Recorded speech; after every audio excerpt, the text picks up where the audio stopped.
Hi, this is Regina White Favors coming to you with Rebound Relationship Special Topics.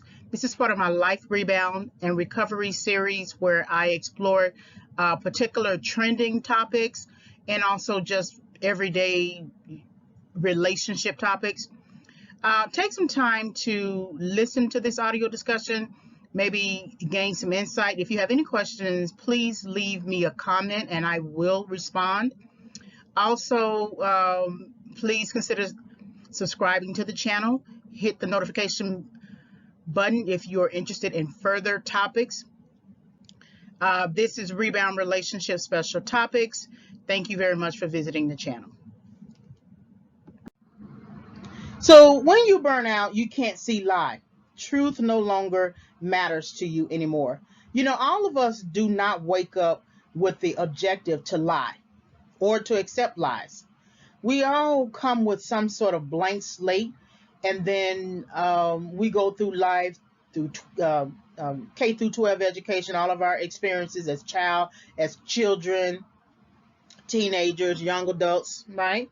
And somehow we venture off onto the path of lie. And I don't know why we quite do that. I think it usually comes from some kind of hurt. Somebody hurt us, and I don't know at what age that might be for you.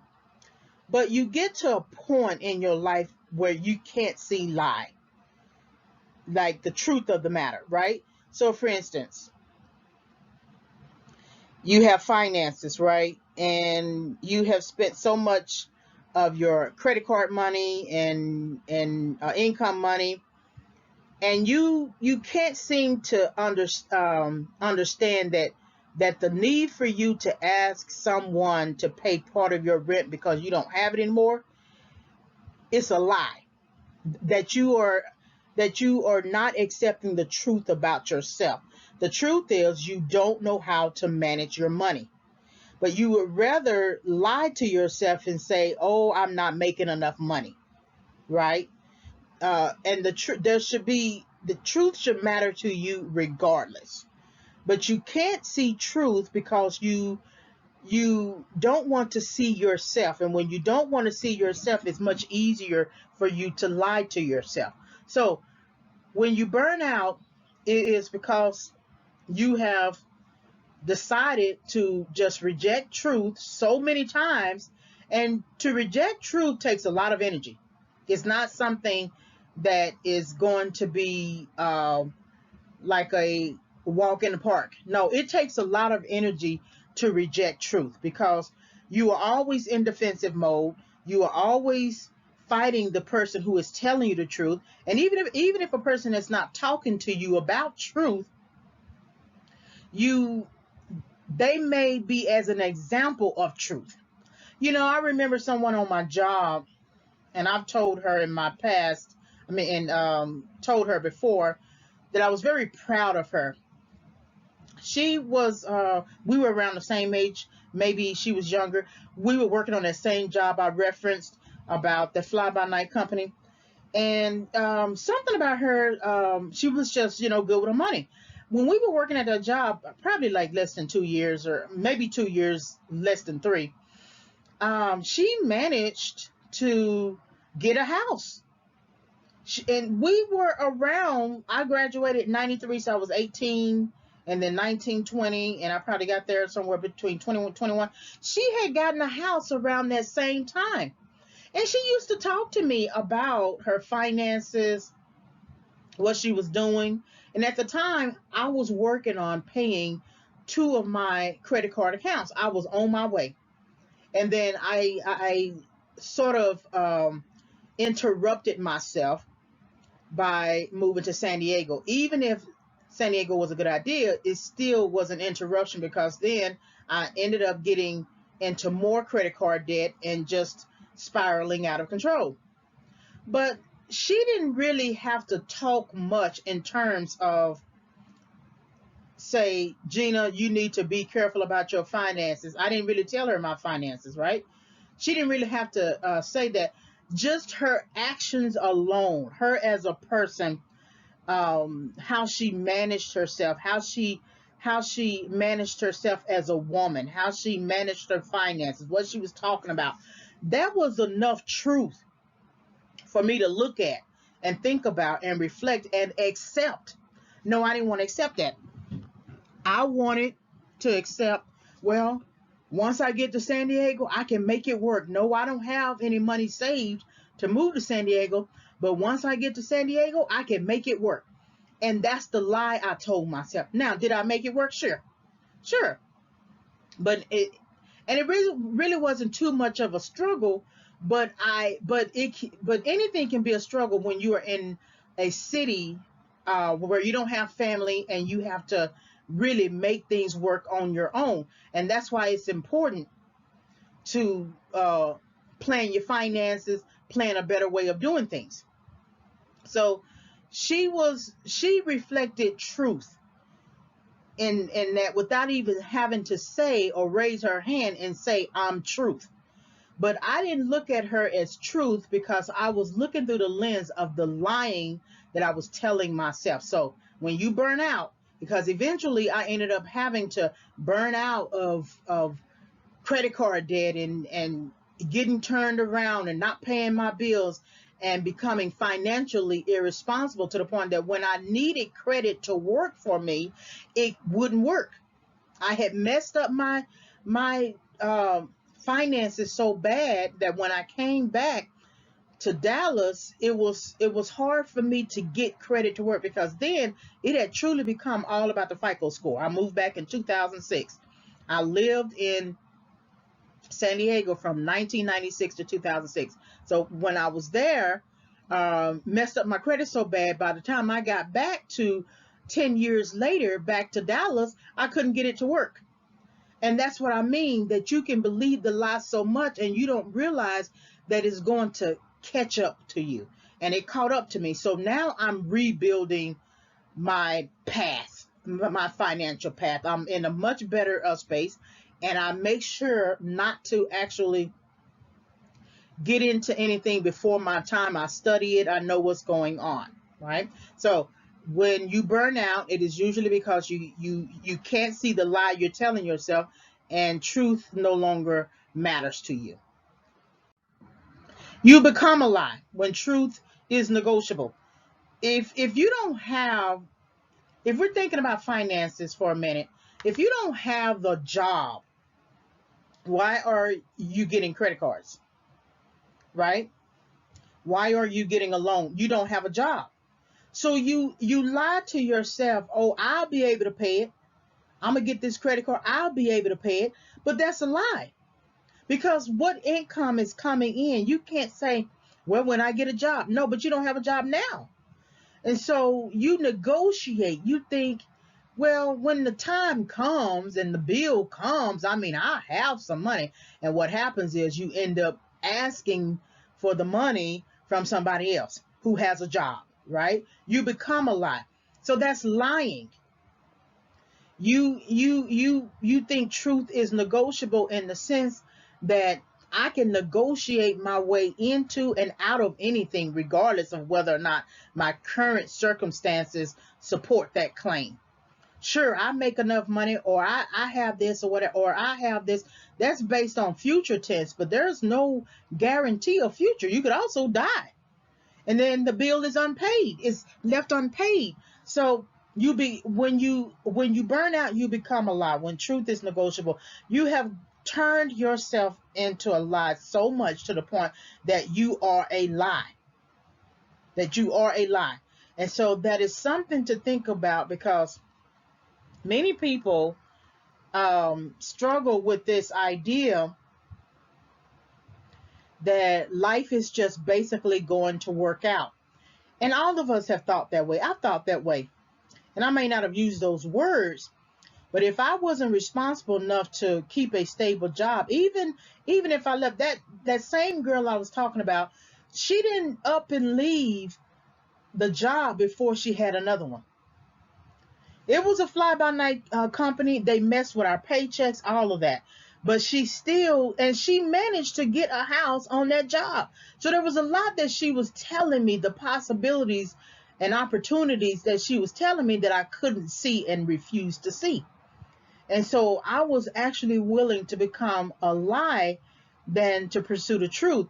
And when you think about it, she was a person who had a home and was housed. When I moved to San Diego, I was basically homeless if you think about it like this. The place that I lived in was like an original high rise for San Diego at that time, and they ran it as a hotel. And then later in their business model, they decided to rent rooms. And I don't think I had a lease. I don't think I had a lease, but it was month to month. Well, that's kind of like still in being homeless, right? Because it's not really your place, it's their place. It's not like if you got an apartment and you signed a lease, you have at least guaranteed 12 months or 13 months of somewhere to stay. But she was showing me early how to become how to pursue a home. And when you are alive, you are basically homeless. You are sort of, when you make truth negotiable, you're sort of double-minded. You're tossed to and fro. You don't know exactly where you stand, right? And so that is something to get to think about, because people get burnt out for a number of reasons. They get burnt out for a number of reasons, but it's always because they are not willing to accept the truth about something, so they go around it. They go around the truth and they do everything but the thing they're supposed to do. And then when it's time to do the truth aspect of life, they're tired, they're burnt out, they're hopeless. They don't have the same energy that they would have had in their 20s. I guarantee you the 60-year-old, the 70-year-old, 80-year-old would do life a lot differently knowing what they know now. I would have followed in the footsteps of that woman who I believe God was trying to help me with, that I decided to toss away the wisdom that she was instilling in me, or God was instilling in me through her. And I went down a path that I wouldn't necessarily say reckless, but was hasty. And it got me into many types of distractions that just set me back. And I was so unproductive, and I was struggling to crawl back to scratch at something back. And that's what happened much later too, when I came back, that I had become homeless as a result of losing my job in San Diego. And then I was able to find work here, but then I was laid off. And so had I been planning all those times in my 20s, when a setback came, I would have had something. I would have had some money saved, emergency plan. I would have had good credit. So if I had to come back and get a place on my own, I had to end up moving in with my mother. And I would have had I done what I was supposed to do in the 20s. And now that I think about it, the foundation that you set in your 20s will help to guide you in your 30s, help you manage life in your 40s, provide some sort of stability for you in your 50s and your 60s. And I wonder how much I could do a video or audio on that what you do in your 20s matters, and appeal to those 20-year-olds now who may be struggling with that type of idea. So that's something to think about as I go through this audio. So when you burn out, you tend to embrace lie. Truth has its challenges. If you are the type of person, maybe let's look at a alcoholic, right? The alcoholic knows it's time to let go of drugs. I'm not talking about the person who has an occasional drink or knows how to manage their drinking or anything like that. I'm not talking about that person. I'm talking about the flat out drunk who cannot manage life without drinking in the morning, midday, at night, getting into a car and driving. Just have a whole pathology issue with drinking, with alcohol. The person abuses alcohol and maybe drugs. Well, we all can understand that when you want to get sober for something, over something, you know, you need rehab and counseling. Well, rehab and counseling, you know, you have different types of treatment options: inpatient, hospitalization, outpatient, right, treatment, rehab center, sober living. You know, some things are, um, you know, long term. You got detox, things like that. Where people often go wrong is in detox. Detox could be 30 days, you know, 60 days, right, depending upon the severity. And it has been as short as a week, or, you know, a couple of weeks. It just depends on the severity. And so detox is the first line of defense before you get into any type of long-term or short-term treatment option. And going through the withdrawals is what bothers people. It's the body is telling you that you have had too much. It's telling your brain it has had too much. Through the shakes you have, it's telling you that you've had too much. You have been abusing it all this time. And that it's also telling you that you need to stay here in this detoxification process so that it can process out, and then you can begin treatment. Well, what people do to get out of detox, they lie to themselves and say, I can do this by myself, or I don't need this detox. I don't really have a problem. I just kind of drink a little bit. I'm not like a big drinker like my dad. They would rather embrace the lie than to pursue health through detox. And what happens is with people, if this was just maybe one time, maybe you can understand the person having a fear there. But you have people who are who go in and out of rehab all the time, and they leave before their time. And remember, the process takes time. Whatever it is that you're in, it's going to take some time. It's not going to be as easy as you go in one day, get Band-Aid, and then leave. And so if you keep doing that over and over and over, your 20s, your 30s, your 40s, when it's time to really care about it,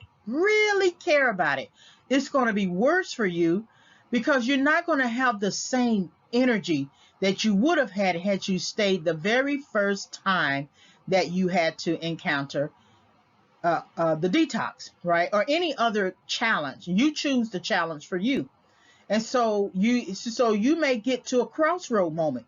And everybody has a crossroad moment. I don't know what that is for you. You know, it could be in your 20s, your 30s, your 40s. For mine, it was in my early 40s, that the guy that I was with was so dangerous and so snakish and so destructive that I hit a brick wall in terms of the hasty relationships I had created over my lifetime, from my 20s all the way up to the 40s. And I had to make a final decision before it turned into something else. And the something else is usually some kind of tragedy, you know. And I had to stop and say, we're not going down this route anymore. We're going to stay by ourselves, solitude right now, and figure out what's going on with us. And that's why I created the series, the different series you see on my YouTube channel. And so I had to begin thinking about the truth about myself, because all throughout my 20s, 30s, and 40s, 20s, 30s, maybe up to the 40s, I had embraced the lie about myself that I was well-intentioned in my intentions. Oh, I didn't know that I shouldn't have gotten with that guy. I didn't know that he was like that. But people show you who they are very early. They show you who they are. If they are a cheater, it has to express itself, that cheating. If they are a wife beater, it has to express itself. So the person can show you who they are. You ignore them because it is a challenge for you to accept who they are. Because if you accept who they are, the truth of the matter is going to be you're going to have to let them go. And that's what we don't want to do. We did all this work to get them and to have them and have sex with them and cook for them and love them. And now we got to give them up. Right. And so it's like the surrogate who bears a child for someone, and then they have to give that child up to the parent, right? The parent. Okay. So when you burn out, you embrace the lie. Look at that as embracing the lie multiple times, multiple years, for a number of years, more, probably 2 decades. And then by the time you get to a place in your life where you have no other uh, um, you have no other choice but to accept the truth about yourself, it's a challenge now. See, you had a spring in your step in your 20s. You could have recovered easily. Now you're in your 40s and your 50s, and you are going through your third divorce. You're in your 40s and your 50s or your 60s, and your children won't talk to you, right? You're in your 40s, your 50s, and your 60s, and you're living alone. And now some people might like to live alone. I actually like to live alone, and I'm 45.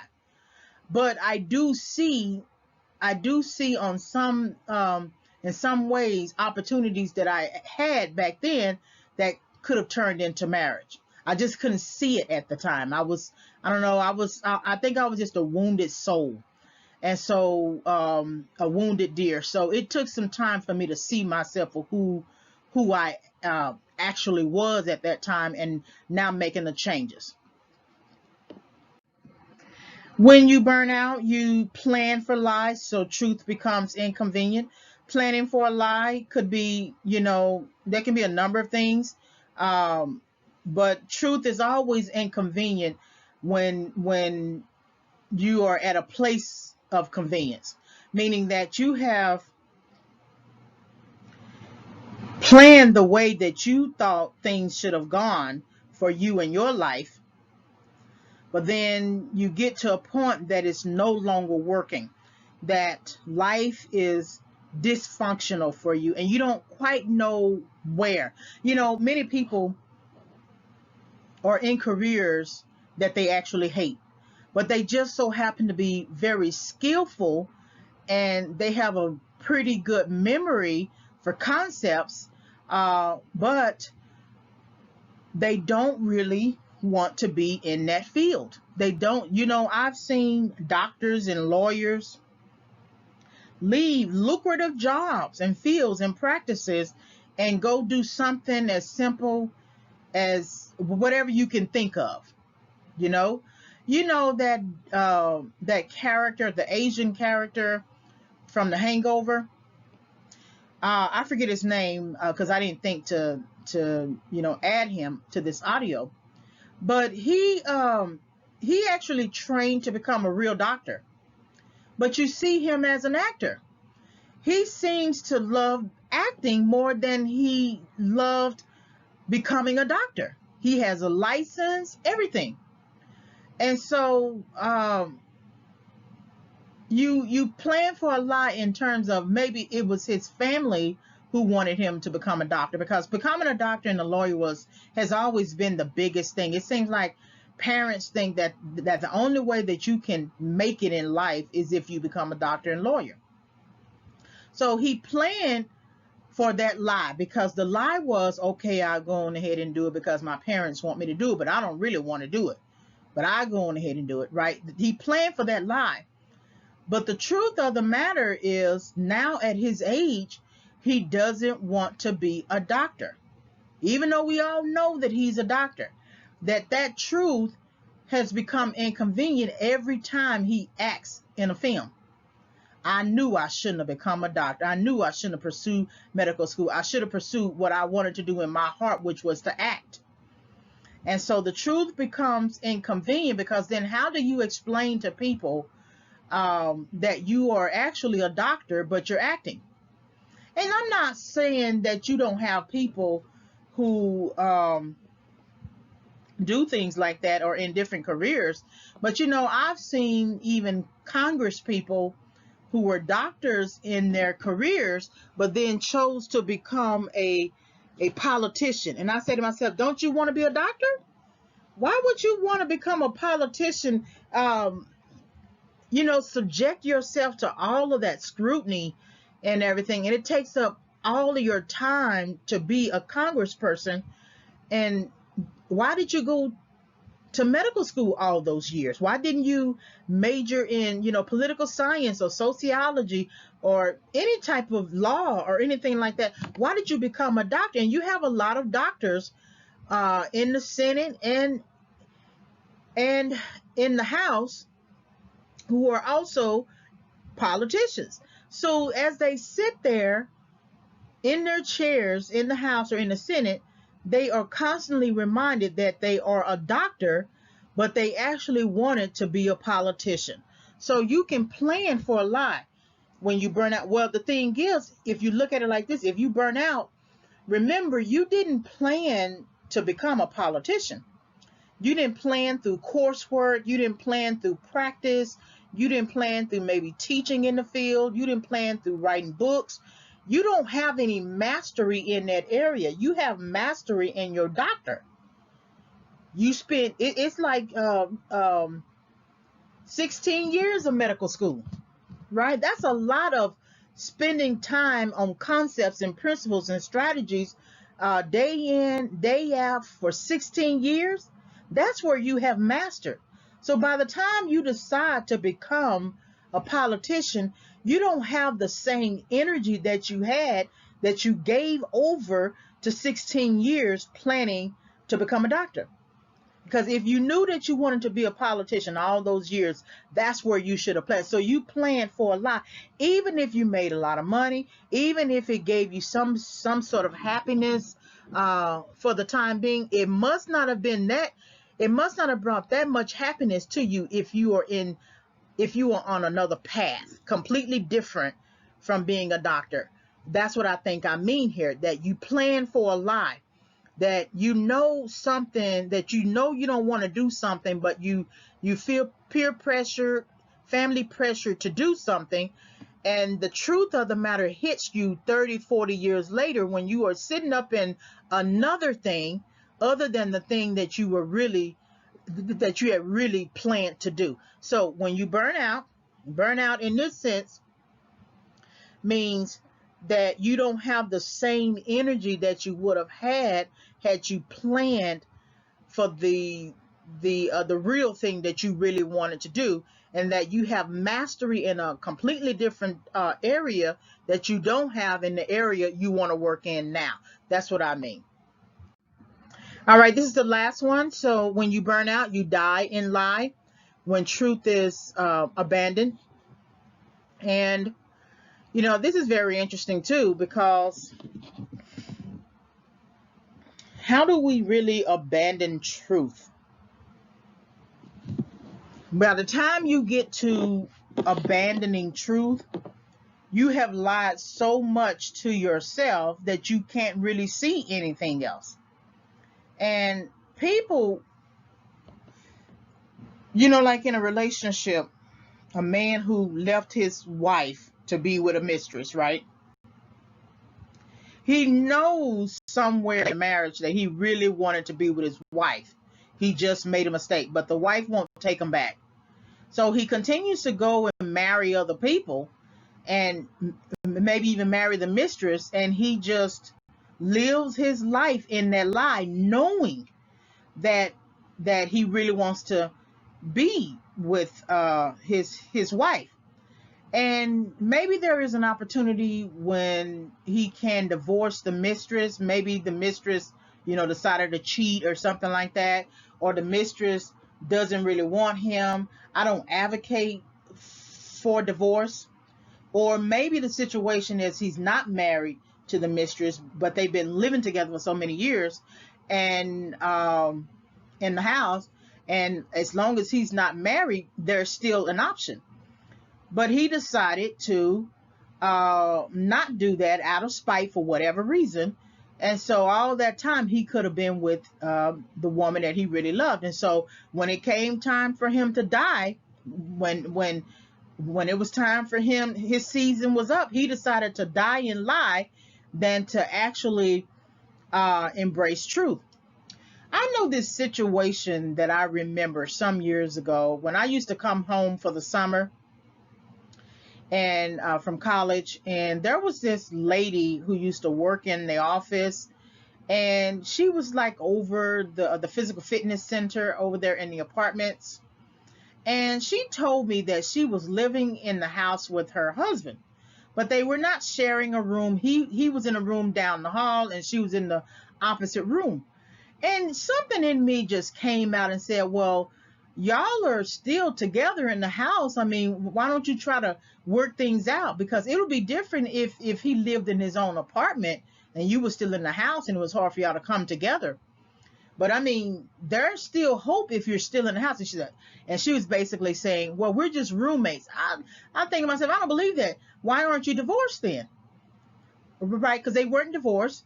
They had been living in the house for like 5 years, I think, together, but not together. And he was dating. He was actually dating, going out on dates. And I think to myself, okay, if you don't want to be together, then go on ahead and get a divorce, sell the house, move, or whatever. But why be together in that way? To me, I look at that as hope until there is no more hope, and he's served with papers or I'm served with papers, right?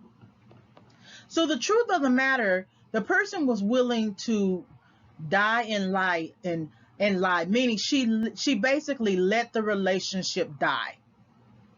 When there was opportunity, they had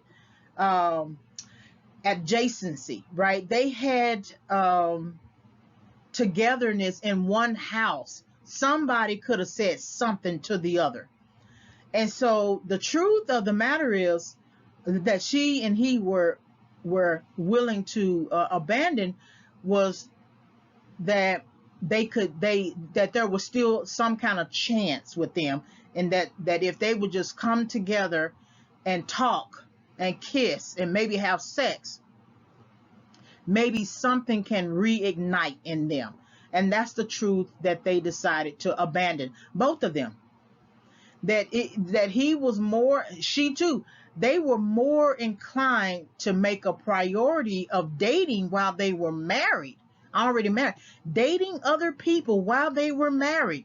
They were more willing to make that a priority than to make themselves a priority, and they were living in the house together. And I just think to myself, that is just the dumbest. And I don't want to judge and mock, because one of these days I may make that kind of dumb decision. I'm trying not to. I don't want to make those kind of decisions anymore. But you die and lie in the sense that you let something die. Maybe you let something die on the inside of you. You don't pull at it anymore. You won't work at it anymore. That if you're still alive, you still got a chance, right? If you are 30 years old and you were you went to prison in your early 20s and you got out and you 30, well, the retiring age is 65.